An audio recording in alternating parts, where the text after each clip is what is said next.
Praise the Lord. இந்த நாளில் ஏசப்பா உங்களுக்கு கொடுத்துருக்க வார்த்தை என்னன்னா, சங்கீதம் 145 வசனம் 14. கர்த்தர் விழுகிற யாவரையும் தாங்கி மடங்கடிக்கப்பட்ட யாவரையும் தூக்கி விடுகிறார். ஆமேன். இந்த கனமான வார்த்தை கொடுத்த ஏசப்பாக்கு நன்றி செலுத்தலாம். இந்த வசனத்தின் மூலமா ஏசப்பா சொல்றாங்க, நீங்க நல்ல நிலைமையிலேருந்து கீழே விழுந்தீங்க, ஏசப்பா உங்களை தாங்கி நீங்கள் மடங்கடிக்கப்பட்ட நிலைமையில இருந்தீங்க, உங்களை மறுபடியும் தூக்கி உயர்த்தி வைப்பேன் அப்படின்னு சொல்லி ப்ராமிஸ் பண்ணுறாங்க.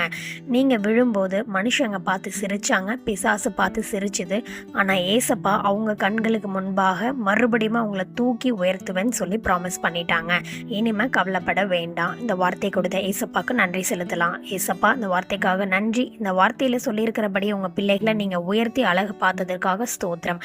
காத்துக்கொள்ளுங்க, பலப்படுத்துங்க. இயேசுவின் மூலமாக ஜெபிக்கிறேன் நல்ல பிதாவே, ஆமேன். நாளைக்கு இன்னொரு பைபிள் வேர்ஸோட உங்க எல்லாரையும் மீட் பண்றேன். God plus.